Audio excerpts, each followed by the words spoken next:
Halo semuanya, selamat datang lagi di acara kita yang sangat menarik dan luar biasa ini, yaitu Heartline atau Heart, Shirley and Dian. Nah, pada kesempatan kali ini saya akan membantu podcast ini dari 5 hingga 10 menit ke depan. Dan tentunya kita tidak akan pernah kehabisan konten karena pada kesempatan kali ini kita akan membahas mengenai dunia medis, yaitu penyakit menular seksual. Dan oleh karena itu saya tidak mungkin dong sendirian di sini dan menjawab pertanyaan kalian begitu, karena saya tidak jago di bidang ini. Dan tim dari Heartline sudah menyediakan seorang narasumber yang sudah sangat luar biasa dan expert pada bidang ini. Oleh karena itu, tanpa basa-basi lagi, kita panggilkan saja dokter spesialis. Kepada dokter dipersilahkan. Halo dokter, silahkan duduk. Ya, baik. Jadi guys, ini nih dokter yang akan menemani kita selama 5 hingga 10 menit ke depan untuk menjawab pertanyaan-pertanyaan kalian. Nah, dokter, mungkin nih viewers di rumah sudah sangat kepo, siapa sih dokter cantik di sebelah saya ini? Nah, mungkin dokter dapat memperkenalkan diri terlebih dahulu. Halo semuanya, seperti ada ungkapan, tak kenal maka tak sayang. Maka untuk disayang, saya akan memperkenalkan diri saya terlebih dahulu. Perkenalkan, nama saya Dr. Dian, dokter spesialis liver atau hati, tapi tidak untuk patah hati. Dengar nih guys, seperti kata dokter Dian tadi ya, kalau kalian patah hati kena sahabat kalian, doi kalian, mantan kalian, dan pacar kalian, datang pada dukun. Canda teman, ada Tuhan, oke? Jangan datang pada dokter Dian karena ia akan menangani yang kronis-kronis saja. Oke, back to the topic nih dokter. Tadi katanya kita akan membahas tentang penyakit menular seksual. Boleh mungkin dokter menjelaskan apa sih sebenarnya penyakit menular seksual itu kepada teman-teman di rumah? Oke, sebelum kita lanjut ke hepatitis B, sebaiknya kita perlu tahu dulu nih apa itu penyakit menular seksual. Penyakit menular seksual ini adalah infeksi atau penyakit yang umumnya terjadi karena hubungan seksual. Dan ini ada berbagai jenis dan salah satunya yang akan kita bahas yaitu hepatitis B.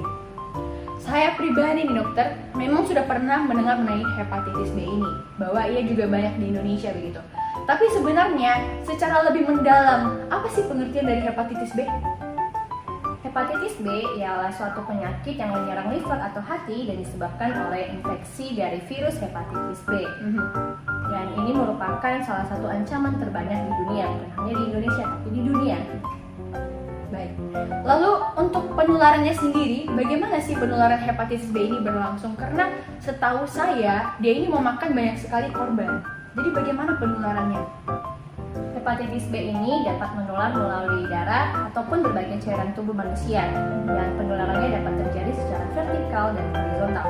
Vertikal ialah hubungan antara ibu dan bayi yang terjadi saat persalinan, dan sedangkan hubungan secara horizontal ialah hubungan seksual dan penggunaan jarum suntik yang berulang ataupun alat-alat medis yang telah terkontaminasi darah penderita hepatitis B sebelumnya. Dan biasanya yang paling sering terjadi penyebabnya itu adalah karena hubungan seksual. Lalu dokter, ini pertanyaan saya pribadi nih.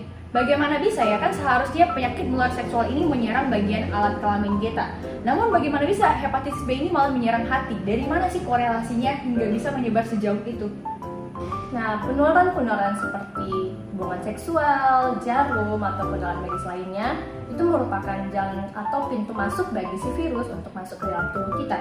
Jadi ketika virus itu berhasil masuk ke tubuh, virus akan berkembang biak, dan khususnya hepatitis B ini, dia akan menjadikan hati kita sebagai targetnya. Lalu seberapa cepatkah perkembangan dari hepatitis B ini dan bagaimana dengan populasi orang yang sudah terkena ini? Entah itu di Indonesia maupun secara global. Nah, untuk perkembangan hepatitis B ini, di dunia ini sudah ada begitu banyak kasus hepatitis B ini. Dari data WHO menunjukkan jika 257 juta penduduk dunia terinfeksi hepatitis B dan sekitar 887 ribu penduduk yang meninggal.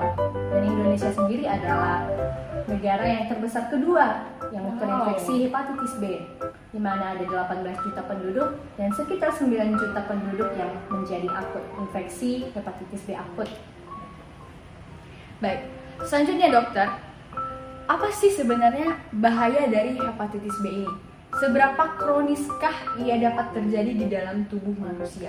Hingga tadi kan sudah banyak sekali nih yang terkena, pasti banyak juga korban jiwa yang termakan. Nah, kenapa bisa seperti itu dan seberapa berbahayakah ia? Nah, si virus hepatitis B ini ketika dia menginfeksi tubuh manusia, itu kerap muncul tanpa disadari, sehingga disebut sebagai silent killer. Nah, kenapa disebut silent killer? Karena si virus hepatitis B ini memiliki satu sifat, yaitu sifat asimptomatik, yaitu kondisi di mana penderita yang terinfeksi virus tidak dapat merasakan sakit atau gejala apapun. Karena tidak dapat merasakan sakit atau gejala, maka banyak penderita yang biasanya telat atau bahkan tidak tahu jika si virus ini sudah ada di dalam dirinya, sehingga penanganannya pun akan telat dilakukan. Baik, lalu dengan gejalanya tadi, bagaimana kita dapat mengetahui secara lebih lanjut bahwa oh ternyata saya pengidap hepatitis B? Padahal tadi dikatakan bahwa ia asimptomatik ya, dan tidak jelas bagaimana gejalanya, dan bahkan dapat terlambat gitu. Nah kira-kira ada nggak sih dokter, setelah berapa lama begitu baru ia akan menyadari ternyata gejalanya seperti ini? Umumnya penyakit ini seperti yang sudah saya katakan sebelumnya, penyakit ini kerap muncul tanpa disadari. Namun ada beberapa orang yang akan menyadari penyakit ini setelah 30 hingga 180 hari setelah terinfeksi. Dan gejala yang ditimbulkan seperti gejala flu, seperti demam, kehilangan selera makan, rasa lelah, mual, dan muntah.